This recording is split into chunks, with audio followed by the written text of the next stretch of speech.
Hi, my name's Arthur, and today you are joining me in my bed, where I'm going to talk a little bit about femininity as a trans guy. So, I was a feminine woman for like a few years leading up to transition.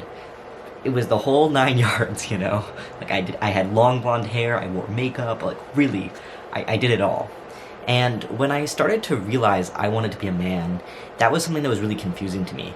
This thing that at one point had given me a lot of joy had started to feel really icky and itchy, and I did not like it. I didn't want to be feminine. I know for a lot of trans men, they are feminine, right? There's this, I think, important talk that our community has had about the fact that cis men can be feminine, so trans men can be feminine too. Any guy can do what he wants, right? Clothes don't need to be gendered, makeup doesn't need to be gendered. If you want to be a guy who has long hair and wears a dress sometimes, that's cool, that's great. But that wasn't what I felt. I felt like femininity was slipping out of my hands. Something that I used to like, I just really didn't like. And I knew in my heart of hearts that I wasn't going to be a feminine trans guy. I was going to be, I don't know, a kind of normal looking dude. And so that just didn't make any sense to me. And it was something that, honestly, I was confused about, I think up until like a couple months ago. Eventually, I just stopped caring. Like, I didn't need to reconcile, like, why was it that I used to be feminine and now I'm just really a very boring looking guy. But eventually, I guess the answer came to me about how that could be the case. And that's what I'm going to talk about here. So, to give you a little bit of background in my gender expression journey, I'm going to talk a bit about my femininity. So I was like earnestly into being feminine. I had like all of the different makeup subscriptions, like what was it? Ipsy, something box, I had that. I don't know. I was getting these packets of makeup that would come in every month. I did my own gel nail polish. I would dye my hair blonde myself. I wore push-up bras and I wore dresses. Like I did it all.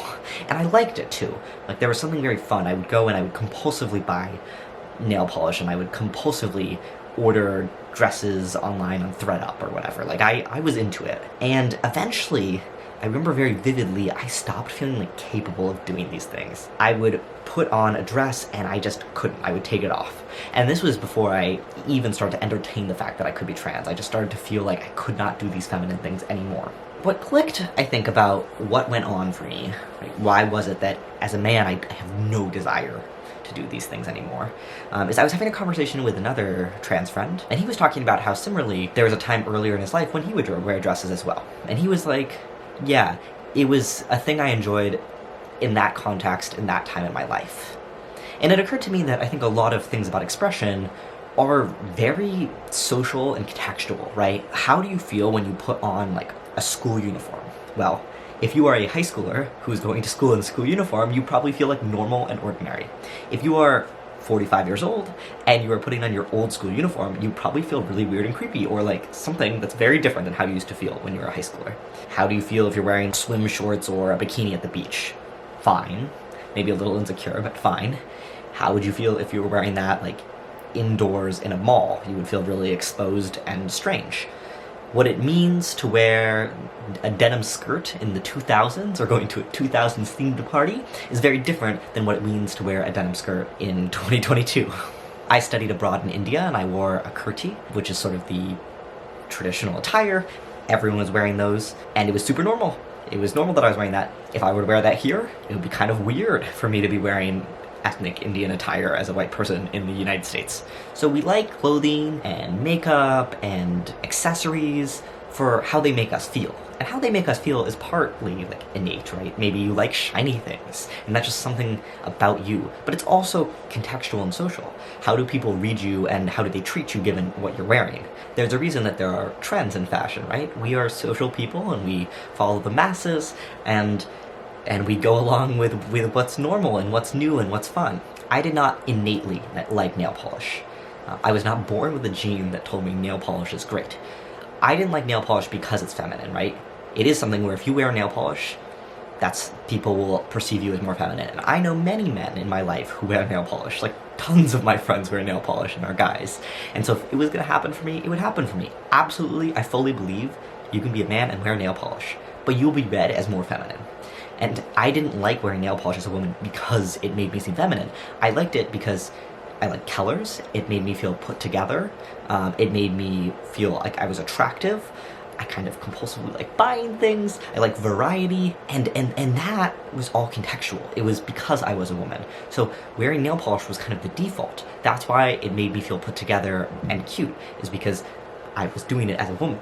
That same feeling doesn't happen if I were to wear nail polish as a guy, because it would signal something entirely different than what it signaled when I was a woman.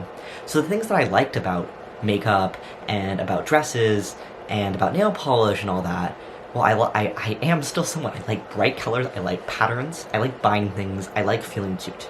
And now, as a guy, that means a whole different set of things. So those feelings are still there, and those reasons why I wore those things are still there, but the context is totally different. So now, instead, I like wearing, like, and I'm just kind of that. It's Sunday, I'm just really casually filming this video, so this is not my normal attire. But anyways, I like wearing tight-fitted button-downs, and I've been made fun of for having them unbuttoned a few buttons lower than is normal. I like wearing florals. I like wearing crazy patterns with sort of sea animals on my shirts. I really love boxers. I have just a crazy collection of very, very patterned underwear. And I like sometimes wearing a single earring, or I have like this chain that I always wear where people will be like, what is the meaning of the chain? I'm like, there's no meaning, I just like it. I am the same person as I was pre-testosterone back when I was living as a woman. I still like shiny, bright things, and I still like buying stuff, and I like feeling good.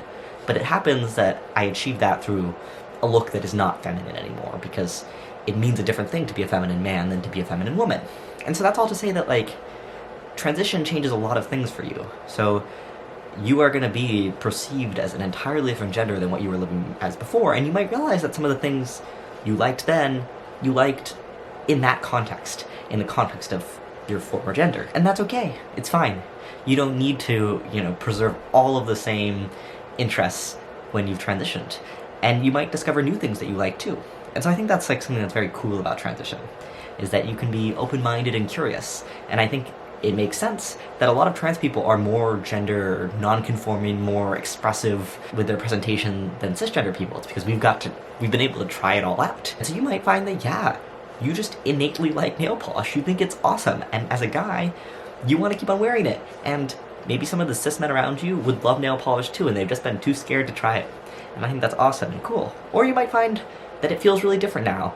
And even a few years into your medical transition, maybe it's just not going to feel the same as it did before you went on testosterone. And that's okay too. I had always expected, I was like, oh, like, maybe like when I'm more on T, when I've had top surgery, maybe then, like, I'm gonna like those things again. But I don't. And for sure, I felt more comfortable in my body now that I'm on testosterone, and now that I've had top surgery, but it just hasn't made me want to be feminine. It's made me want to have my shirt off all the time. It's made me love mesh tops. It's made me love all sorts of crazy things, but I don't know, I don't think I'm gonna wear a dress again, I've got a lot of years ahead of me in life, and so never say never, but I would be surprised. I don't think it's gonna happen. Yeah, and so I guess my commentary here is that, like, I don't know, life's weird, and it makes sense that some things change over the course of your transition, so just keep an open mind. So I was a very feminine woman, and now I'm not. I'm just a kind of dude. And, like, I'm a happy dude, so there's that.